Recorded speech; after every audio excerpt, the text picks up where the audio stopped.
It's Monday, the 10th of April, 2023. Welcome to the Fast Five by Fear and Greed, where we give you the top 5 business stories you need to know in just 5 minutes. I'm Michael Thompson, and good morning, Sean Aylmer. Good morning, Michael.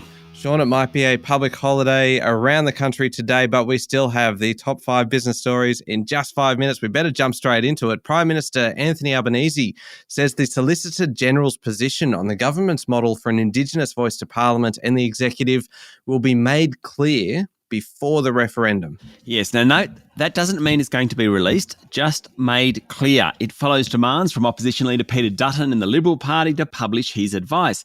While no referendum in Australia has succeeded without bipartisan support, the Prime Minister yesterday was pretty upbeat. He said the political system has changed substantially and pointed to history being defied in the Melbourne seat of Aston, when the government won a seat off the opposition for the first time at a by-election in more than 100 years. Now, the opposition leader Peter Dutton has repeatedly claimed the Solicitor General's advice on the model worked on by the referendum working group and adopted by the government did not support the proposal. The government refutes this and says the advice backs the constitutional amendment. Looks like we're going to find out at least a little bit more about it. All right, on to story number 2. And Santos Chief Executive Kevin Gallagher has lashed out at the Albanese government and the federal coalition for, quote, handing power to the Greens in the final design of the safeguard mechanism, which he says has escalated sovereign risk in Australia for investors.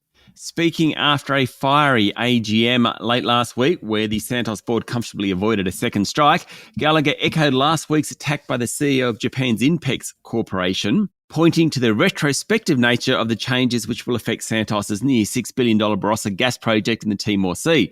The comments reported in the Financial Review came after a meeting where he and Chair Keith Spence faced a barrage of questions about controversial gas projects, including the Narrabri coal seam gas venture in New South Wales, as well as the Barossa project.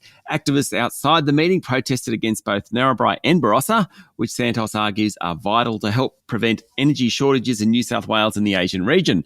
In a highly unusual move at the AGM, which lasted a little more than 2 hours, it wasn't streamed online. It was accessible only to shareholders attending the venue. Obviously, Santos was somewhat worried about the AGM. Seems so. Story number 3, Sean, we've spoken in the past about Dominion Voting Systems' $1.6 billion US defamation suit over Fox News' airing of false claims that it rigged the 2020 presidential election. Now, a judge presiding over the matter says that Rupert Murdoch and his son Lachlan cannot avoid testifying at trial if they are subpoenaed by Dominion.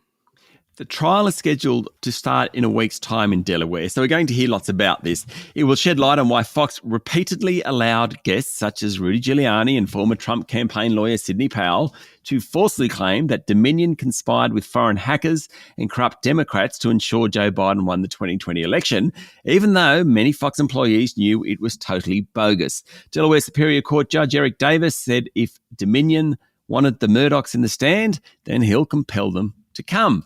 He'll also compel former House Speaker Paul Ryan, now a Fox board member, and Fox Corp Chief Legal Officer Viet Din to testify if they're subpoenaed. Neither Rupert nor Lachlan, not surprisingly, were included on a witness list filed by Fox last week, but Dominion has identified both men as key witnesses. Story number 4, Sean. China spent the weekend simulating precision strikes against Taiwan in a somewhat provocative move just days after the Taiwanese president visited Washington.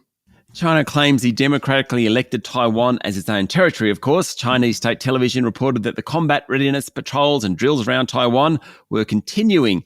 Reuters said that the Chinese drills around the Bashi Channel, which separates Taiwan from the Philippines, included simulated attacks on aircraft carrier groups as well as anti-submarine drills. Taiwan's defense ministry yesterday said they'd spotted 58 Chinese aircraft as well as 9 ships around Taiwan. Finally, story number 5, Japan's worst ever bird flu outbreak has decimated its poultry flocks and sent egg prices soaring, and now there's a lack of space to bury dead chickens. More than 17 million birds have been killed nationwide this season, according to Bloomberg. The disposal of carcasses must be done properly to prevent spreading the virus or contaminating water supplies. Local governments and farmers say there's just a shortage of suitable land to bury them. Very serious issue, this one. It highlights the need for countries to review how they deal with avian influenza, especially as record-breaking death tolls due to the virus are becoming a norm around the world. There have been outbreaks in Europe, the US and Asia, but now it's spreading further. South America in recent months, Argentina, Uruguay, Bolivia, they've all reported their first cases. It's harming global meat and egg supplies at a time of heightened inflation fears. In fact, the outbreak in Japan has forced some companies, including McDonald's and 7-Eleven, to suspend the sale of some egg-related items or at least increase their prices. Okay, that's it. The top 5 business stories in 5 minutes. Thank you, Sean. Thank you, Michael. It's Monday, the 10th of April, 2023. Remember to hit follow on the podcast. And if 5 minutes isn't enough, you can find our longer daily show called Fear and Greed, wherever you listen to podcasts. It comes with a bunch of interviews and things. Today's interview is great for investors, talking about investing in everything from tequila to sneakers. And don't forget as well that the Amazon Echo smart speaker range comes with Alexa built in. Simply say, Alexa, play the Fast 5 by Fear and Greed podcast to catch the latest episode, and you can grab yours now at amazon.com.au. I'm Michael Thompson, and that was the Fast 5 by Fear and Greed. Have a great day.